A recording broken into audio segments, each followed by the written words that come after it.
Bom dia, galera do 105, segundo ano. Vamos lá então. Hoje a aula é sobre Álvares de Azevedo, que é o poeta mais importante da segunda fase do romantismo. Bom, o Álvares de Azevedo, gente, primeiro vocês têm que entender que ele é um poeta de duas faces. O que isso quer dizer? Que ao mesmo tempo em que ele é um poeta extremamente romântico no sentido mais tradicional da palavra que a gente usa hoje, é um poeta que faz poemas de amor e se importa com a figura de uma amada idealizada. Ao mesmo tempo, ele faz sátiras e ele caçoa muito. Vocês vão ver, mas a sátira dele é um pouco mórbida sempre. Bom, vamos lá então. Ele diz num poema: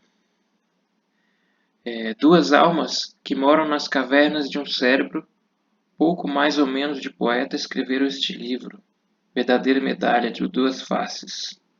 Essa frase, na verdade, aparece como prefácio do livro Lira de 20 anos, dos 20 anos. E aí vocês veem que é um poeta que tem consciência dessas suas duas faces. E ele diz: nos lábios onde suspira a triste canção amorosa, vem a sátira que morde. E, bom, a primeira face, essa face que tem a triste canção amorosa, diz Na Lembrança de Morrer, um poema do livro Lira de 20 anos. Descansem o meu leito solitário, na floresta dos homens esquecida, à sombra de uma cruz, e escrevam nelas: foi poeta, sonhou e amou na vida.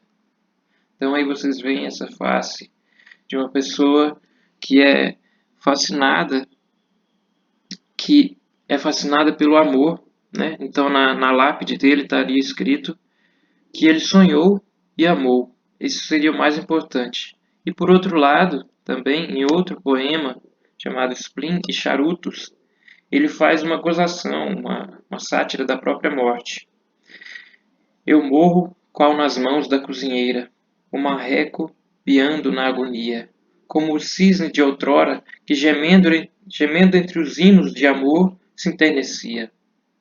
Então ele pega a imagem da morte que ele tinha usado antes e caçoa de si mesmo. Então ele é sempre esse poeta que tem duas faces e que tem uma consciência dessas duas faces, tem uma consciência de si mesmo. Ele primeiro escreve sobre o enternecimento da própria morte, o que estaria escrito na sua lápide, uma frase extremamente romântica sobre o que ele fez, né? Ele amou e sonhou, e depois ele faz gozação com a própria morte, com essa imagem de uma cozinheira que pega um ganso para matar ele, seria esse ganso em agonia, esse cisne que a cozinheira estaria matando ali. Bom, como vocês podem ver nos poemas anteriores, é um poeta extremamente fascinado com a morte. Isso a gente não via muito nos poetas anteriores, nem no Magalhães, que eu não mostrei nenhum poema, e nem no Gonçalves Dias. É uma característica muito forte da segunda geração e principalmente do Álvares de Azevedo. A morte é um tema que permeia toda a sua obra. E, como vocês vão ver, na Noite na Taverna, a gente vai dar uma lidinha nos continhos dele. São todos contos sobre morte. Na Lira dos 20 anos tem muitos poemas sobre esse tema também. Então eu selecionei um trecho aqui em que ele faz uma concepção estética da vida e da morte. A vida não é mais que a reunião ao acaso das moléculas atraídas. O que era um corpo de mulher vai porventura transformar-se num cipreste ou numa nuvem de miasmas. O que era o corpo do verme vai alvejar-se no cálice da flor ou na fronte da criança mais loura e bela. Então o que ele está dizendo aqui, gente? Ele está dizendo que a vida não é nada mais do que um acaso de moléculas que, por uma felicidade, um acaso da vida, acabaram se atraindo e formando as pessoas e as mulheres, as crianças, tudo isso não passa de um acaso e que vai se encaminhar para a morte. Então, o corpo de mulher vai se decompor e vai se transformar no cipreste, numa árvore, né? O corpo do verme, ou seja, aquele verme que está ali comendo o cadáver, ele, ele é onipresente, ele vai comer tudo, ele vai comer mesmo a flor mais bela ou a criança mais loura e bela, tudo isso vai ser decomposto pela morte, segundo Álvares de Azevedo. Ele tem essa concepção de que a vida não é senão algo temporário, a vida não é senão um acaso. E, como vocês podem ver, ele se desvia um pouco do nacionalismo romântico. Então, eu disse para vocês que na primeira fase do romantismo era muito importante essa questão do nacionalismo. Foram escritos livros indianistas em que era exaltada a figura do índio, a figura dos campos brasileiros, dos mangues, do sertão, tudo isso era muito exaltado, mas então ele ironiza isso com a face irônica dele, que sempre está presente ali, que a gente falou no início, a face é, que caçoa de tudo. Então ele diz no Macário, que é uma peça, ele diz: falam nos gemidos da noite do sertão, nas tradições das raças perdidas da floresta, nas torrentes das serranias, como se lá tivessem dormido ao menos uma noite. Mentidos! Tudo isso lhes veio à mente lendo as páginas de algum viajante que esqueceu-se talvez de contar que nos mangues e nas águas do Amazonas e do Orinoco há mais mosquitos e sezões que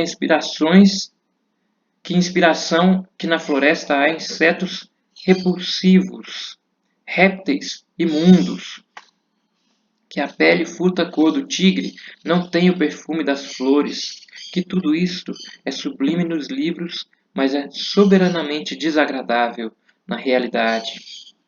Então aí vocês veem que ele está ironizando todos aqueles poetas anteriores que exaltam a terra natal, que fazem do exílio algo muito importante, porque haveria ali um sabiá que canta e as águas seriam únicas. Tudo isso é ironizado pelo Álvares de Azevedo nesse trecho do Macário, porque para ele, como vocês viram anteriormente, há uma concepção muito cínica da vida. Então ele sempre põe tudo em jogo. É um poeta que faz gozação de tudo, ao mesmo tempo em que tem uma consciência muito forte da morte. Então, gente, essa é uma aula introdutória à obra de Álvares de Azevedo, só para vocês terem alguma ideia do que ele escreveu. Eu selecionei aí alguns trechos ao longo de toda a obra. Ele foi um poeta que viveu muito pouco, morreu com 20 e poucos anos, e não teve condições, ele escreveu mais ou menos a partir dos 16, 17 anos, não teve condição de escrever mais, e por isso, se a gente contar proporcionalmente, foi um dos poetas que mais escreveu dentre os românticos, porque ele teve só 4, 5 anos de produção. E, apesar disso, foi uma produção de extrema qualidade. Então, é isso. Na próxima aula, nós vamos trabalhar um pouquinho mais com A Noite na Taverna.